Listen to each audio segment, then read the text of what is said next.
আসসালামু আলাইকুম, welcome back to my channel. আজকে আমি আপনাদের সাথে শেয়ার করব ভীষণ মজার টুনা মাছের ডিম ভুনা রেসিপি। একদম জিভে জল আসার মতো রেসিপি। অবহেলিত জিনিস দিয়ে যে এরকম মজার টেস্টি রেসিপি হয় তা টুনা মাছের ডিমের এই রেসিপিটা না খেলে বুঝতে পারতাম না। টুনা মাছের ডিম যে এতটাই স্বাদের হয় তা জানা ছিল না। ভীষণ মজার একটা জিনিস। আমি খুব সহজভাবে টুনা মাছের এই ভুনাটা করেছি, তবু এতটাও মজার হয়েছে যে তা বলে বোঝানো যাবে না।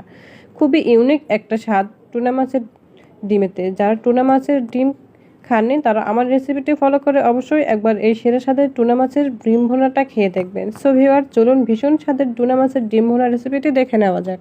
টুনা মাছের ডিম ভুনা করার জন্য আমি এখানে 2টা টুনা মাছের ডিম পরিষ্কার করে ধুয়ে নিয়েছি এবং যেসব উপকরণ নিয়েছি টুনা মাছের ডিম ভুনা করার জন্য, নিয়েছি কিছু গরম মশলা এবং তার সাথে নিয়েছি হলুদ, মরিচ এবং লবণ, নিয়েছি আদা, রসুন এবং জিরা বাটা, নিয়েছি পেঁয়াজ কুচি।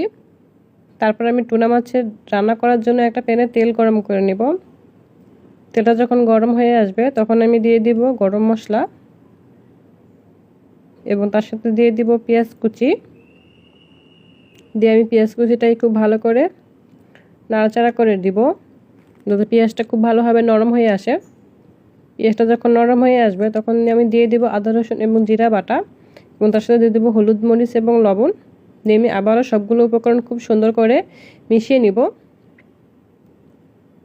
কিছুক্ষণ মিশানো হয়ে গেলে আমি খুবই অল্প পরিমাণের পানি দিয়ে দিব যাতে মশলাটা পুরো না লেগে যায়। পানি দিয়ে আমি আবারও নাড়াচাড়া করে নিব যাতে পেঁয়াজটা খুব ভালোভাবে গলে যায়। এই জন্য আমি পেঁয়াজটাকে খুব ভালোভাবে গলানোর জন্য আমি খুব সুন্দর করে নাড়াচাড়া করে নিতে হবে এবং একটু জাল করে নিয়েছিলাম। তেলটা যখন পুরোপুরিভাবে উঠে আসবে তখন আমি আবারও কিছুক্ষণ নাড়াচাড়া করে দেখে নিয়েছি যে পেঁয়াজটা খুব ভালোভাবে গলে এসেছে কিনা। পেঁয়াজটা পারফেক্টভাবে গলে এসেছে।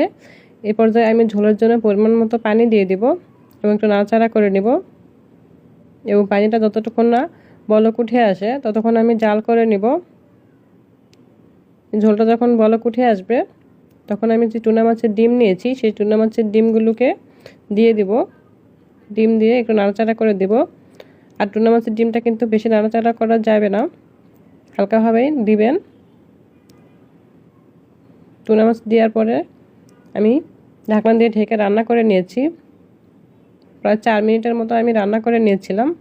4 মিনিট পরে আমি ঢাকনা তুলে দেখে নিব যে ডিমটা সেদ্ধ হয়েছে কিনা। সেজন্য আমি একটু নাড়াচাড়া করে ডিমটাকে উল্টিয়ে দিব যাতে ডিমটা পারফেক্টভাবে রান্না হয়।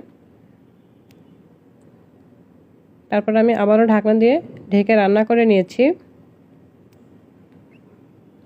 আমি প্রায় আবারও 3 মিনিটের মতো রান্না করে নিয়েছিলাম, অল্প আছে, এবং ঢাকনা তুলে দেখে নিয়েছি যে রান্নাটা হয়েছে কিনা। ডিম ভুনাটা একেবারে রান্না হয়ে এসেছে এবং সুন্দর একটা স্মেল এসেছে, খুবই সুন্দর। তারপর আমি রান্নাটা যখন শেষ হয়ে আসবে তখন আমি কিছু ধনিয়া গুঁড়া এবং জিরা গুঁড়া দিয়ে দিব এবং চুলাটা অফ করে দিব এবং পরিবেশনের জন্য উঠিয়ে নিব। ভীষণ স্বাদের মজার টুনা মাছের ডিম ভুনা, একটা অন্যরকম একটা রেসিপি। যারা টুনা মাছের ডিম খাননি তারা অবশ্যই খেয়ে দেখবেন যে কতটা মজা লাগে খেতে। ভীষণ মজার একটা জিনিস। আর আমার রেসিপিটা যদি ভালো লেগে থাকে তাহলে অবশ্যই আমার চ্যানেলটাকে সাবস্ক্রাইব করে রাখবেন এবং পাশে থাকা বেল আইকনটি বাজিয়ে দিবেন যাতে আমার চ্যানেলের সম্পূর্ণ ভিডিও সবার আগে আপনার কাছে চলে যায়। Thank you watching my video.